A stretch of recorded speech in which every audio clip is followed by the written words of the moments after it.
Death note ಬರೆದಿಟ್ಟು ಒಂದೇ ಕುಟುಂಬದ 4 ಜನ ನಾಪತ್ತೆಯಾಗಿದ್ದಾರೆ. ದಾವಣಗೆರೆಯ ಬನಶಂಕರಿ ಬಡಾವಣೆಯಲ್ಲಿ ನಡೆದಿರುವಂತಹ ಘಟನೆ ಇದು. 38 ವರ್ಷದ ರಮೇಶ್, 36 ವರ್ಷದ ಅವರ ಪತ್ನಿ ಜಯಶೀಲಾ, 9 ವರ್ಷದ ಮಗ ಹಿತೇಶ್ ಮತ್ತು 3 ವರ್ಷದ ಪುತ್ರಿ ಪ್ರೇರಣಾ ನಾಪತ್ತೆಯಾಗಿರುವಂಥದ್ದು. ಆಗಸ್ಟ್ 14ರಂದು ಪಾಲಕರಿಗೆ ಕರೆ ಮಾಡಿದ್ರು ರಮೇಶ್ ಕುಮಾರ್ ಅವರು. ರಜೆ ಇರುವ ಹಿನ್ನೆಲೆಯಲ್ಲಿ ಬೆಂಗಳೂರಿಗೆ ಹೋಗ್ತೀನಿ ಅಂತ ಹೇಳಿ ತಾಯಿಗೆ ಮಾಹಿತಿಯನ್ನು ಕೊಟ್ಟಿರ್ತಾರೆ. ಅದಾದ ಮೇಲೆ ಸಾಕಷ್ಟು ಬಾರಿ ಫೋನನ್ನು ಮಾಡಿದ್ರು ಕೂಡ ಸ್ವಿಚ್ ಆಫ್ ಅಂತೇಳಿ ಬರ್ತಾ ಇದೆ.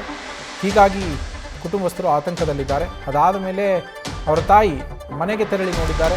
ಆಗ ಘಟನೆ ಬೆಳಕಿಗೆ ಬಂದಿರುವಂಥದ್ದು.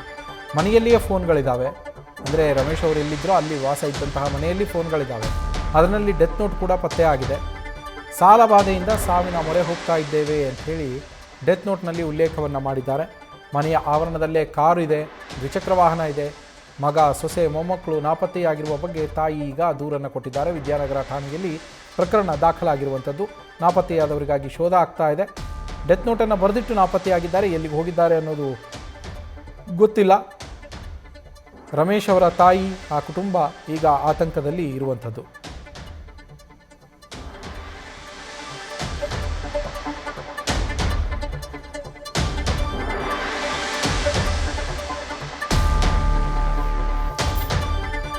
ರಜೆ ಇದೆ, ನಮಗೆ ಕಂಟಿನ್ಯೂ ಆಗಿ ರಜೆಗಳಿರೋದ್ರಿಂದ ಬೆಂಗಳೂರಿಗೆ ಹೋಗ್ತಾ ಇದ್ದೀವಿ ನಾವೆಲ್ಲ ಫ್ಯಾಮಿಲಿ ಅಂಥೇಳಿ ತಮ್ಮ ತಾಯಿಗೆ ರಮೇಶ್ ಕುಮಾರ್ ಅವರು ಫೋನ್ ಮಾಡಿ ತಿಳಿಸ್ತಾರೆ.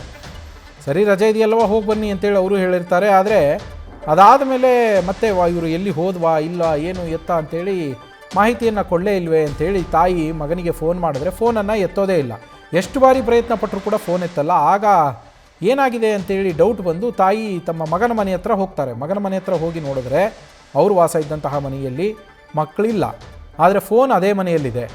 ಫೋನ್ ಇಲ್ಲೇ ಇದೆಯಲ್ಲ ಅಂಥೇಳಿ ಹೋಗಿ ನೋಡಿದಾಗ ಅಲ್ಲಿ ಡೆತ್ ನೋಟ್ ಕೂಡ ಪತ್ತೆಯಾಗಿದೆ. ಆ ಡೆತ್ ನೋಟ್ನಲ್ಲಿ ರಮೇಶ್ ಕುಮಾರ್ ಅವರು ಮೆನ್ಷನ್ ಮಾಡಿದ್ದಾರೆ, ತಮ್ಮ ಮಗ, 9 ವರ್ಷದ ಮಗ, 3 ವರ್ಷದ ಮಗಳು ಹಾಗೆ ಪತ್ನಿಯ ಜೊತೆಯಲ್ಲಿ ಆತ್ಮಹತ್ಯೆ ಮಾಡಿಕೊಳ್ತಾ ಇದ್ದೇನೆ ಅಂಥೇಳಿ ಡೆತ್ ನೋಟನ್ನು ಬರೆದಿಟ್ಟು ಅವರು ನಾಪತ್ತೆ ಆಗಿರುವಂಥದ್ದು. ಎಲ್ಲಿ ಹೋಗಿದ್ದಾರೆ ಅನ್ನೋದರ ಮಾಹಿತಿ ಇಲ್ಲ. ಸದ್ಯ ವಿದ್ಯಾನಗರ ಠಾಣೆಯಲ್ಲಿ ಕೇಸ್ ದಾಖಲಾಗಿದೆ. ನಾಪತ್ತೆಯಾದವರಿಗೋಸ್ಕರ ಹುಡುಕಾಟವು ನಡೀತಾ ಇದೆ.